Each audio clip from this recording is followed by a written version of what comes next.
ए दिपा शर्मा मेरो फोन किन नउठाएको मेरो लुगाको पैसा नदिने अरे को फेकाइदिए आयो फेरि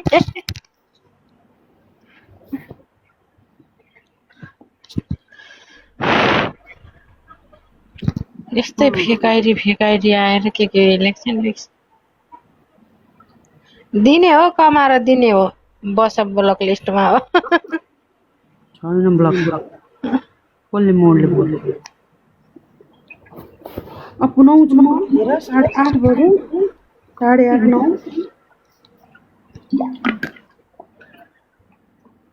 10 निस्किन 8:30 9 मा नुहाउँछु अब तिमी पनि गर चिन्ता नगर म काम खोजिदिन्छु भन्नु हो भन्दिन त मैले भेट्यो भने कसैले भन भन्ने चाहिँ है चिनेको भयो भने त कोही न कोहीले भनेको भन्छन् नि त मैले फेसबुकतिर हेर्न पनि भ्याइन क्या नि त्यही भएर हो क्या नत्र त पोस्ट आइरहेको हुन्छ म आज त्यो टिकटक बस्या मात्रै हो ल नानी मेसेज गर न ल म नुहाउँछु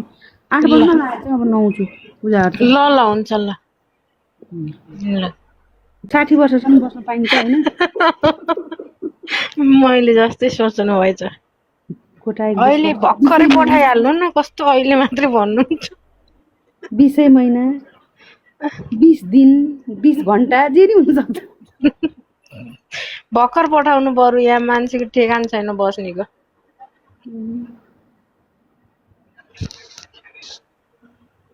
कति तिर्छौ तिमीले भाडा त्यहाँ ए कुरो नगर्नुहोस् दिदी यहाँ त कति महँगो रुम पनि 1800 1900 तर म त 500 मात्रै दिन्छु सानो छ तपाईँको जस्तै मेरो सानो हो नि यसै लुगा खोलेर हिँड्नु कि मेरो त लास्टै सानो हो त्यत्रै हो दिदी त्यत्रै मेरो त झन् पार्टेसन हो के त्यो गरेको किचन अलग होला नि सानो त्यत्रै हो स्याउ टोकमै बेसी ध्यान दिने के भन्ला नै केही भन्दैन कस्तो भोक लाग्यो थाहा छैन अब त 12-1 बजे खाना हो खाना खाने यो 15-20 दिन 30 कहिले दिन अगाडि यस्तो एक दिन पहिले गएको थिएँ 15-20 दिन अगाडि एकछिन मार्केट गएको थिएँ त्यो दिन ल्याएको छ चिम्रुङमा भएन एसी चले कहाँ चिङ्रिङ्ग हुन्छ एसी चलेको ठाउँमा बिग्रिँदैन त्यति त्यो पनि एउटा रहेछ तपाईँको र मेरो सानो ठिकै एउटै रहेछ कि रुम मेरो त झन् गल्लीलाई पार्टेसन गरेको एउटा साथी आकी चाहिँ सँगै छ त्यो चाहिँ त्यो पनि काम लागेपछि जान्छ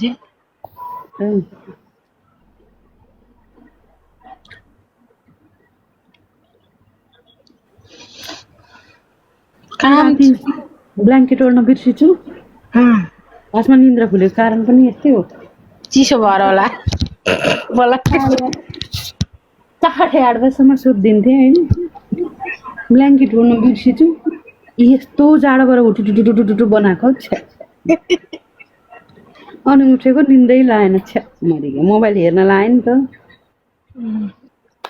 काम साम पाए नि सर्न हुन्थ्यो काम छैन पाइएन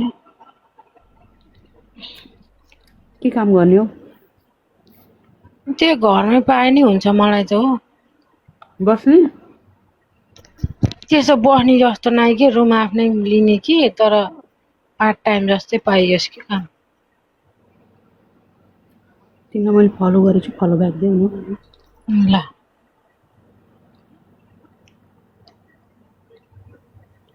कहीँ खोज्यो भने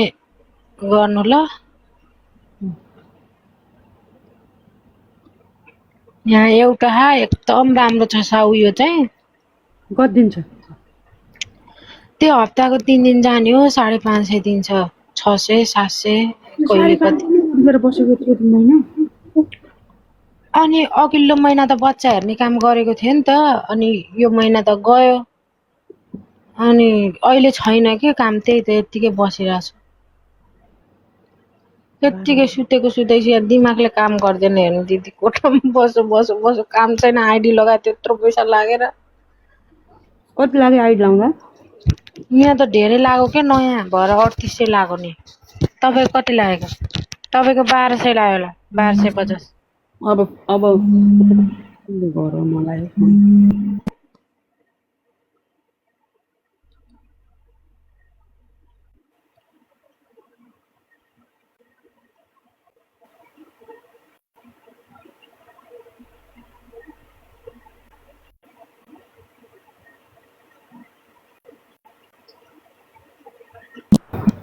के अरे के भन्छ मेरो त पहिला एकैचोटि लागेको अब लाउँदाखेरि चाहिँ महँगो पर्ने अब लाउँदा मेरो 3000 लाग्छ तपाईको कति लाग्यो आउँदैखेरिसँगको जोडे होला नि त तपाईलाई त 2.5 लाख लाग्यो होला टोटल आउँदा आइडी गरेर खै कति लाग्यो पैसा त हिसाबै थाहा छैन तर अब लाग्दाखेरि धेरै लाग्ने होला अब लाग्दाखेरि दिनको कति 300 कि कति जम्मा गर्नुपर्छ रे कताबाट जम्मा अहिलेसम्म 1 रुपियाँ जम्मा छैन 3 महिना कटिसक्यो अप्रिलमा सकिन्छ मेरो जनवरीमा सकिन्छ मेरो अप्रिलमा मलाई इमामा एड गर्नु नि ल नम्बर पठाइदेऊ न ल म तपाईँलाई इनबक्समा नम्बर छोडिदिन्छु पाएँ भने लगाइदिनु कतै कतै काम अलि पाउँछ कि यस्तो फेरि मेरो साउले बिमारी हुँदा पनि हेर्छ कि हस्पिटल दबाई सबै सबै गरिदिन्छ उसैको कपडा सपडा बेला बेलामा किनिदिन्छ जम्मै गरिदिन्छ अनि त्यही भएर त्यति दिन्छ कि जम्मा पैसा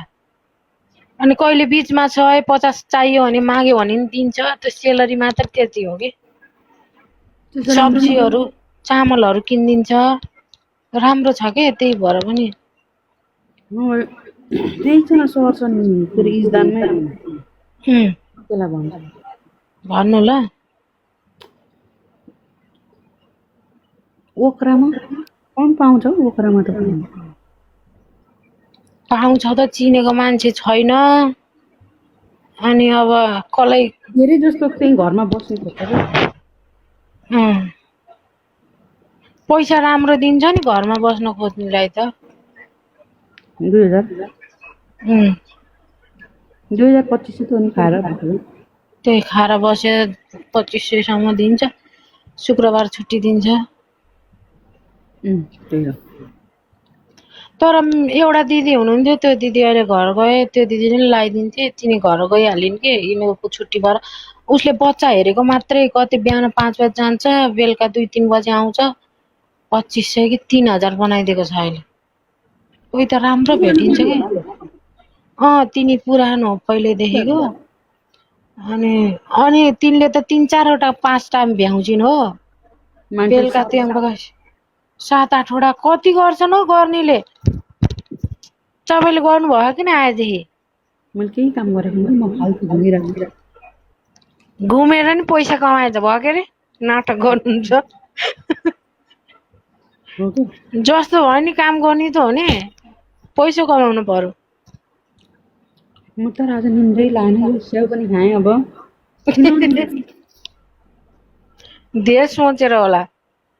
होइन छोडिदिएको मैले सोच्न त तर जति सोचे झन् डिप्रेसन बढ्ने मात्रै हो यो सोचेर बेकार हो अब नुहाउँछु पूजा गर्छु भगवानले मन शान्ति गराउँछन् निन्द्रै लाग्यो